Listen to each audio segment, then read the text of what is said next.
I will start by saying that we see the context that fosters a unique urban typology, of course, tied to the border ecology, but where we see the infrastructure stitching fragmented space that is continuous in some way as a system, that it is a collective ecologies. But these spaces emerge not from formal planning, but from necessity, negotiation, and the ongoing struggle in reclaiming agency in the divided territory. Good afternoon. We would like to start as well with the thought that I think many of us here share, that we imagine the border as a method, a series of productive contradictions through which its methods of control, divide, and constraint also attract desires to negotiate, enable, and materialize connections. The ongoing challenges of living in fragmentation and often survival mode put architecture to the limits. Hybridity, informality, and adaptation are necessary qualities to the imposed economic frameworks. And as all of us probably know, that the social and environmental systems are deeply interdependent, and one of the main protagonists of this is the Tijuana River watershed, which 73% of the watershed is in Mexico.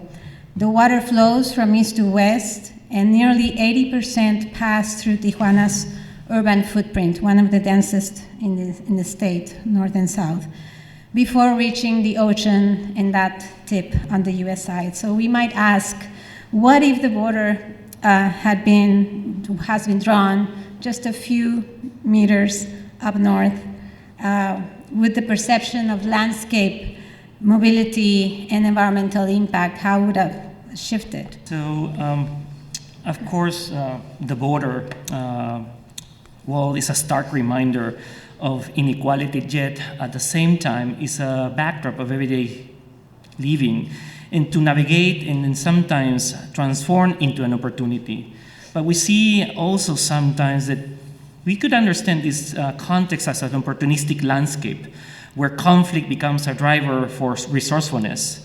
And as we see how the conditions are being pressured by the border dynamics, these dynamics create and shape the necessities of dwelling, but it also exposes how the speculation, the nature of speculation of land, and its entanglement with informality, and what we've seen also, how land banking become a more attractive and lucrative mode of operation. One persistent challenge that has been the speculation of land, and then the contrasting planning strategies that exploit disparities along the US-Mexico border. And we have seen also that there has been some local initiatives that have often remained informal and driven more by necessity and intention than any structural agreement. But what we also have seen is that the new condition of this rising cost of living in Southern California that has forced many families to seek refuge in Tijuana. And what you have is low-income housing by the border market. Well, within this context, there's a need to respond to the pressures of reintegrating infrastructure and services into marginalized areas. Here, what we see is a form of the digital private library that we work with Cedesol in a very isolated neighborhood that once was considered one of the highest crime rates area in Tijuana.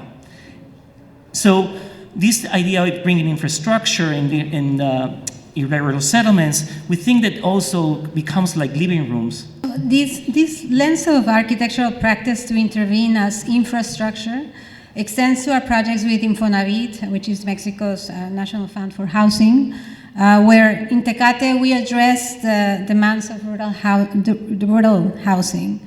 Our project focused on the Hindu community in Tecate, a marginalized group engaged in the production of brick. Here, brick itself became the primary building material, linking production and dwelling together. Our approach was to standardize openings, doors, windows in a 45 square meter unit that allowed for incremental expansion.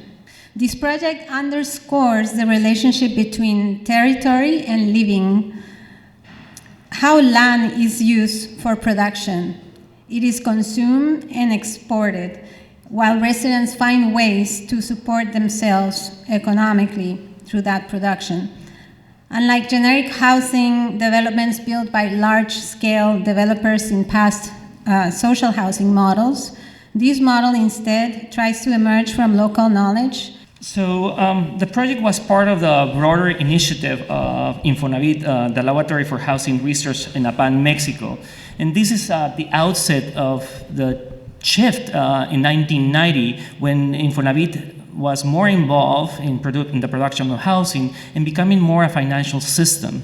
So in realizing the Infonavit privatization, the mode of privatization of the production of housing, they were aware they needed to change. So this proposal was in a way of reintegrating the knowledge of architects and different designers to come back and propose ideas.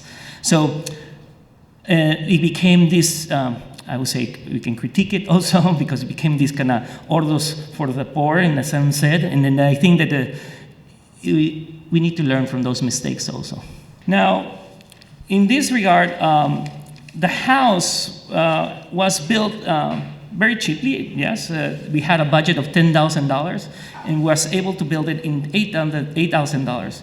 But of course, as always, what we are left as architects saying, you need to be built faster and cheaper, right? And that's the notion always of the architect. Well, if we are doing that, we rather than viewing cost as a reduction, as a constraint, we saw an opportunity proposing that the remaining budget be allocated for microloans for household needs or support for the families to brick production. So we understand that it's not only just the production of housing, but to support other source of income and economic, they need to stabilize this. So now continuing this exploration, another Infonavit project in Guinela, Monterrey, investigates alternative housing strategies instead that we always focus on FAR, floor area ratio. We said we need to consider other variables that are TAR, transformation area ratios, and PAR, productive area ratios. And in this regard, we try to integrate spaces of work and community. And what we did in a very simple way, right, is to say, well, the stair becomes an opportunity to create a variation, because usually you have two bedrooms close to each other, and we put two bedrooms in opposing condition, making possibly the front part of the units to be more flexible to incorporate social and different activities, not only in the first level, but all throughout. So in this case, what we're considering is that our living environment is increasingly blend of spaces of care and work. So we have small tailoring shops, home restaurants, auto repair shops, and informal markets that are truly elements that shape their evolving urban fabric. So another aspect that the border also teaches us about adaptation, exchange, and the resilience of coexistence.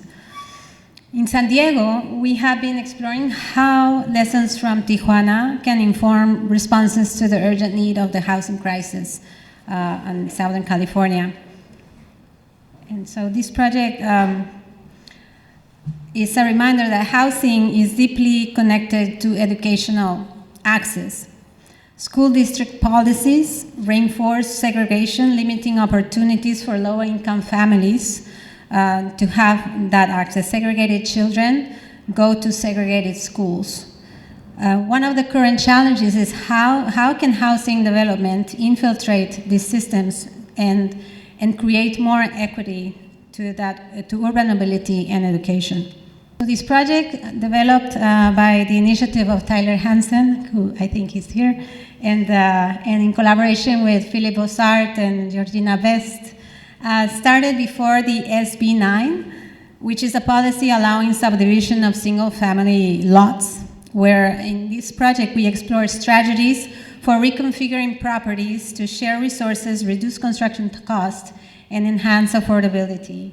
You know, it's not the first project that has been done, as we know, here in San Diego. There's other models that I think Jim Brown has been part of. So this single-family house and lot was divided into 4, and ownership diversification was an approach to infiltrate that single-family zoning and override the multiple mechanisms perpetuating segregation of low-income populations to access, again, education. So the project reimagines that single-family house as an adaptable framework that enables social life by negotiating density boundaries. The building facade and exterior extensions become opportunities for spontaneous encounters that can build community. So the typical 3-foot setback becomes a 6-foot corridor that becomes this urban public pathway between the shared property limits. We believe that these small gestures within thresholds improve the condition of housing, along with opening pathways for community to own and develop collectively. So we are in the quest of striving to be affordable and adapt to the needs of evolving growth and decrease in sometimes of the families. We once again apply this notion of the TAR transformation ratios and productive area ratios, where a single family house can be subdivided into 4 units and variations in between. Understanding that, yes, that families are not static. Now, also what we're going to kind of work with is that the housing is also about accessibility and democratization of knowledge. How can we reframe expertise to be agent of change, where design is more a tool for empowerment? We see this project as a prototype, a possible strategy for transferring knowledge to non-experts. So what other aspect that we see is ADUs as a new racing model to create affordable housing. So they have become very prolific, but they can also be functioning as a collective space supporting home-based businesses like MECOs, micro enterprise home kitchen operations, or shared workspaces. And what we try to ask also, what are the elements that, or the conditions that can bind us together? So instead of placing ADUs in the back, the position of them in the front could engage a new way of public realm and redefining their role within the urban fabric. Now, lastly, I would like to talk about a little bit of our work that we've been doing, the Transborder Association of Architectural Education. That this association is an initiative of fostering collaboration among schools in San Diego and Tijuana. We are now 11 schools, which is amazing that we have been working for more than 1.5 years. And what we'd like to do, or already started to doing, is to rethink education. What is the type of education that we need to kind of elaborate or construct or question for this context? So we are trying to think about what is the type of research, the collective strategies that need to address in this complex and challenging environment of the region. And also what this new chapter, and this new chapter, I say new chapter because this initiation, thank you for the Prey Foundation, thank you Carmen, thank you Michael, thank you everybody who has been part of the Transborder Association to now have this Insight TAE Fellowship that marks a new chapter in cross-border education, where we're going to strive to put students in critical dialogues about the forces shaping the city. So participants are going to participate throughout the year. And the notion is to listen, to understand, and see what are the different voices that we are and become a collective. So the next slides, the next video that we're going to show is a very preliminary video that brings different voices from the members of TAE, but also from professionals and colleagues and friends to hear what are the opinions about housing. And like I said, it's a very preliminary element. We're going to work on it very much still. And thank you, Roberto, who has been leading this with his students in Tech Tijuana.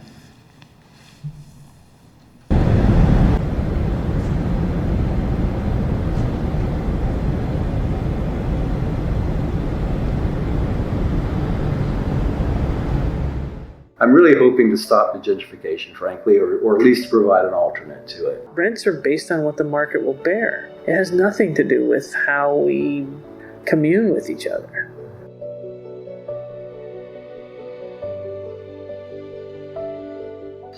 Yeah, The most pressing issue that I think our region is facing right now is we're going through a major paradigm shift. To state the obvious, right? There's a clear shortage, affordability. I think they're the same challenges that we've had for a while. I think we don't have enough of it. It's not a human right. Is how to make a market rate housing not be so expensive. Se tendría que crear, no sé, una vivienda flexible, unas leyes flexibles, algo que permita que la gente de la frontera que cruza todos los días tenga la flexibilidad de vivir de ambos lados y poder cruzar y poder trabajar. The housing problems of Tijuana are the housing problems of San Diego and vice versa.